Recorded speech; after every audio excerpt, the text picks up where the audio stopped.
Assalamualaikum everyone and welcome to another vlog Singapore travel blog part 3তে সবাইকে স্বাগতম জানাচ্ছি। আজ আমরা শুরু করছি একদম হোটেল থেকেই।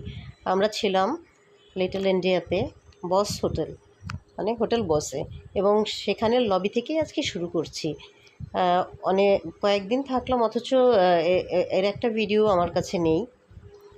তো হোটেল থেকে সকাল সকাল বেরিয়ে আমরা প্রতিদিন যেখানে নাস্তা করতে যেতাম আর কি, আমাদের ব্রেকফাস্ট যেখানে হতো সেটা হচ্ছে হোটেল থেকে বেরিয়েই ডান দিকে সোজা হেঁটে একটু সামনে গেলেই সাউথ ইন্ডিয়ানদের এরকম রেস্টুরেন্ট পড়তো।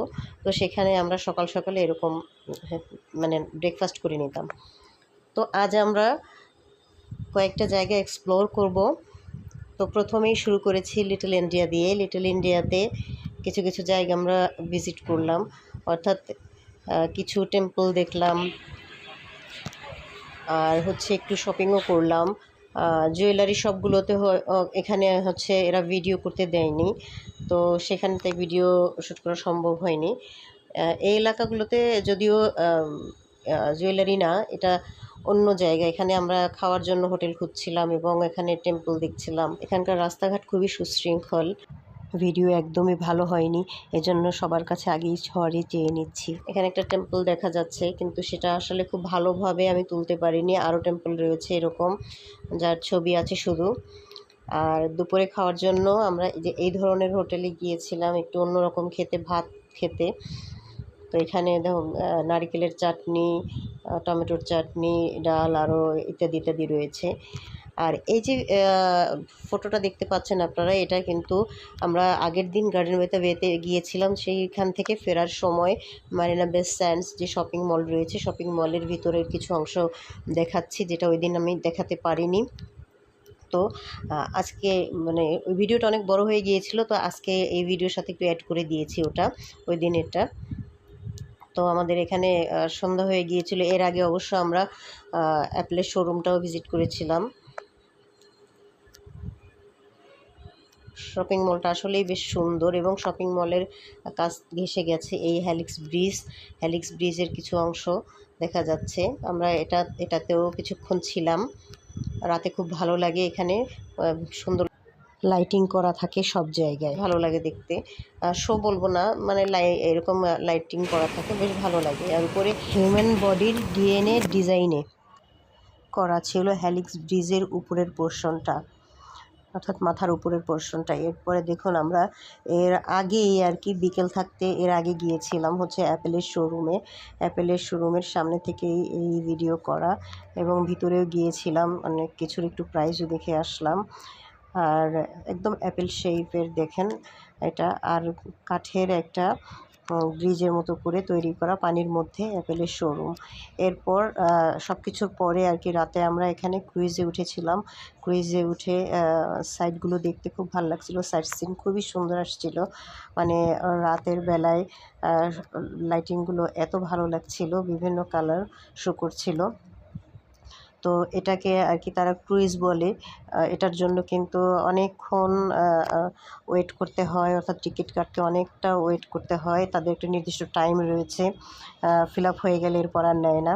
এই যে বোটটা চলে গেল দেখলেন, এটাই জাস্ট সেম সাইজেরই একটা বোট। এটা আমি মনে করি এটা বোট, ইঞ্জিন চালিত বোট, কিন্তু তারা বলেন ক্রুইজ, ঠিক আছে।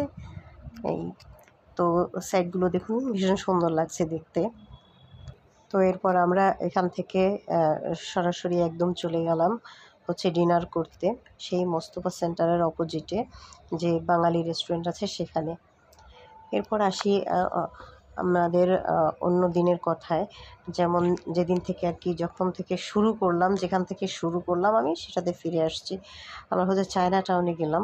তো চায়না টাউনে গিয়ে আমরা চায়না টাউনে কিন্তু এমআরটিতে গিয়েছিলাম। এমআরটিতে চায়না টাউনে গিয়ে নেমে, তো সেখানে আমরা মানে এক বিকেলে আর কি সেখান থেকে কিছু শপিং করলাম। কিছু শপিং করে একটু চারদিক দেখে ভালোভাবে প্রথমেই আর কি আমরা ওখানে একটু দেখলাম তারপরে কিছু কেনাকাটা করলাম। আমি বলবো যে যদি শপিং করতে চান এবং মোটামুটি সুলভ মূল্যে, তাহলে আপনারা চায়না টাউন যেতে পারেন। গিফট কেনার জন্য আদর্শ জায়গা চায়না টাউন। তো আমি হচ্ছে চায়না টাউন, লিটল ইন্ডিয়া এবং হচ্ছে মোস্তফা সেন্টার থেকে আমার বেশিরভাগ জিনিস কেনা, মানে এই সব কয়টা জায়গা থেকেই আমার কেনা। অন্য জায়গা থেকে আমি তেমন কিছু কিনিনি।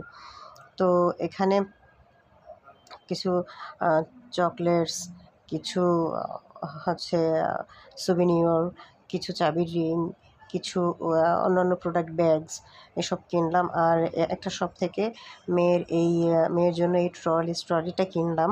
তো এটার সাইজটা হচ্ছে মিডিয়াম, আর কালারটা এত সুন্দর ছিল। এটা ব্র্যান্ডের ছিল, কিন্তু ব্র্যান্ডের নামটা এখন আমার মনে নেই। ভালো একটা ব্র্যান্ডেরই ছিল।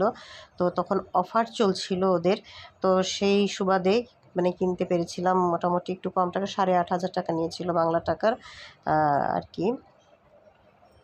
আর হচ্ছে একটু ছবি টবি করলাম এখানে আমরা।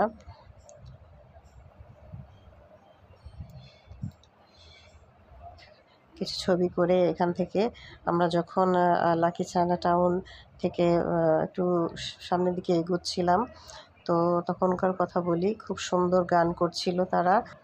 ভাষার কিছুই বুঝতে পারছিলাম না, হতে পারে চাইনিজ, আমি জানি না। আর লেফট সাইড ধরে তো দেখতে পাবেন যে এইরকম বাড়িঘরই বেশি দেখা যায়। এদের এই যে ঘর, মানে এর হচ্ছে শপিং মল, কিন্তু এরকম ঘরবাড়ি বেশি দেখা যায়। আজকের ভিডিওটা একটু এলোমেলো হয়ে যাচ্ছে। আমি চেয়েছিলাম যে সব রোডগুলো একসাথে দেখাবো এবং একসাথে একদিন এক্সপ্লোর করা হয় কিভাবে সেটা দেখাবো। কিন্তু আসলে আমরাও সেভাবে প্ল্যান করে গিয়েছিলাম, কিন্তু সেই প্ল্যান মতো আসলে চলা হয়নি। তো আপনারা চাইলে করতেই পারেন এরকম প্ল্যান।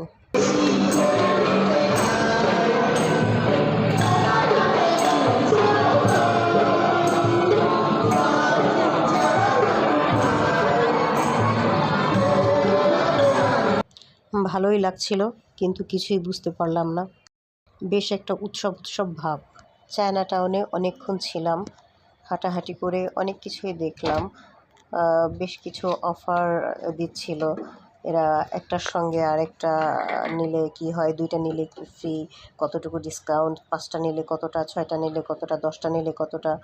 বেশ এগুলো এনজয় করছিলাম। যতটুকু কেনাকাটা হয়েছে চায়না টাউন এবং লিটল ইন্ডিয়া মোস্তফা সেন্টার থেকেই। চায়না টাউন থেকে বেশ কিছু গিফট আইটেম এবং চকলেটস এগুলো কেনার পরে আমরা হচ্ছে চলে আসলাম আমাদের হোটেলে।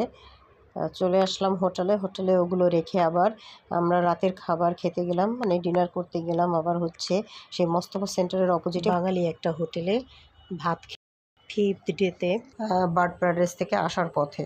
তো গিয়েছি হচ্ছে বুগিজে গেছি। বুগিজে গিয়ে একটু ঘুরে ঘুরে দেখলাম। জাস্ট ঘুরে ঘুরে দেখার পরে এখান থেকে কিছু তেমন কেনাকাটা করা হয়নি, শুধু ঘুরেই দেখা হয়েছে হেঁটে হেঁটে। আর হচ্ছে একটু হালকা পাতলা কিছু খাওয়া হয়েছে, জাস্ট এই, আর তেমন কিছু নয়। সব কিছু একটু ঘুরে দেখাটাই উদ্দেশ্য ছিল। হেঁটে হেঁটে একটু এক্সপ্লোর করছিলাম, কারণ না হাঁটলে তো আসলে কিছু তেমন দেখাও যায় না। আর বিভিন্ন স্ট্রিটে ওয়ালের সঙ্গে এত সুন্দর সুন্দর ওয়াল পেন্টিং করা, সেগুলো দেখতে ভীষণ সুন্দর ছিল, কিন্তু ছবি নেওয়া হয়নি। আর বুগিজে যে এসেছিলাম আমরা হচ্ছে যে বার্ড প্যারাডাইসে গিয়েছিলাম, আসার পথে আমরা এই স্টেশনে নেমে যাই আর কি। আমরা এমআরটিতে এসেছিলাম এবং এখানে নেমে যাই। এখানে নামার পরে এগুলো দেখে দেখে একটা জায়গায় একটু বসি। জাস্ট এটা দেখে ভালো লাগলো, এটা খেতে ইচ্ছে করলো, তাই একটু সবাই একটু মানে ঠান্ডা নিলাম। ফ্রুটসের সঙ্গে নাটস ফ্রুটস এবং আইসক্রিম ছিল, তো খুব বেশ ভালো লেগেছিল খেতে। তারপর এখান থেকে বেরিয়ে আবার আমরা আরব স্ট্রিট দেখতে পেলাম কাছাকাছি, সেখানে গেলাম। আর তার সাথে অনেক কিছুই দেখলাম। অনেক কিছু বলতে মসজিদ আছে, মন্দির আছে, বিভিন্ন শপিং কমপ্লেক্স আছে, বিভিন্ন স্ট্রিট। আর এখানের আরেকটা খুব সুন্দর মসজিদ হচ্ছে সুলতান মসজিদ। এদের খুব নামকরা একটা মসজিদ, যেটা 1975 সালে এটা জাতীয় স্মৃতিস্তম্ভ হিসেবে এখানে প্রতিষ্ঠা পায়। আর এই সুলতান মসজিদ হচ্ছে রোচার জেলায় অবস্থিত। আর হচ্ছে কাম্পং গ্ল্যাম, আর স্ট্রিট হচ্ছে 3 মাস্কেট স্ট্রিট। সিঙ্গাপুরের বিভিন্ন রোডগুলো খুব কাছাকাছি হওয়ায় হেঁটে হেঁটেই অনেক রোড এক্সপ্লোর করা যায়, পাশাপাশি অনেক রোড আছে যেগুলো দেখার মতো সুন্দর। তো এই ছিল আজকের ভিডিও। নেক্সট ভিডিও দেখার আমন্ত্রণ জানাচ্ছি। নেক্সট ভিডিওটা খুব ভালো হতে যাচ্ছে। ইউনিভার্সাল স্টুডিও নিয়ে নেক্সট ভিডিও থাকছে। আজ এ পর্যন্তই। আল্লাহ হাফেজ। সবাই ভালো থাকবেন, সুস্থ থাকবেন।